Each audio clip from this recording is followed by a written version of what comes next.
L'organe national des poursuites judiciaires a, devant la chambre spécialisée de la Haute Cour en charge des crimes à caractère transnational, indiqué qu'il poursuit Paul Rusesabagina de 9 chefs d'accusation dont la formation d'une force armée irrégulière, faire partie d'un groupe irrégulier, soutien au terrorisme, l'assassinat comme acte terroriste, l'enlèvement illégal d'une personne comme acte terroriste, vol à main armée comme acte terroriste, incendie volontaire des bâtiments ou engins de transport comme acte terroriste et coups et blessures comme acte terroriste.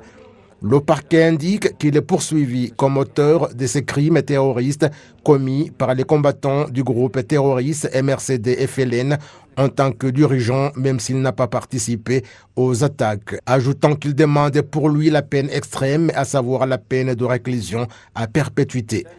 Le parquet a en outre demandé que Nsengimana Herman, qui avait remplacé Sabimana Calixte comme porte-parole du groupe MRCD-FLN, soit infligé de la peine de 20 ans de réclusion.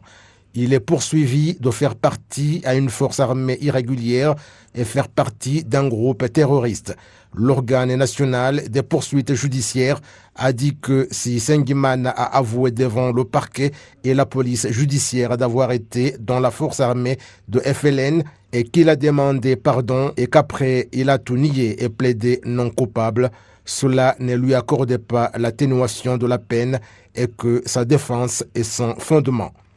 L'organe national des poursuites judiciaires a également demandé la réclusion à perpétuité pour Nizeyimana Marc, qui a été dans différentes instances dirigeantes de FDLR FOCA, et 25 ans de réclusion pour Wizimana Kassian alias Passy, accusé de 6 crimes en relation avec le terrorisme. Le parquet a demandé la peine de 25 ans de réclusion pour Matakamba Jean Berkmas, l'un des membres du groupe qui a mené des attaques à Rusizi et Chaban Emmanuel, également 25 ans de réclusion. Mercredi, le parquet a demandé que Nsabimana Calixte, alias Sankara, soit infligé de la peine de 25 ans de réclusion.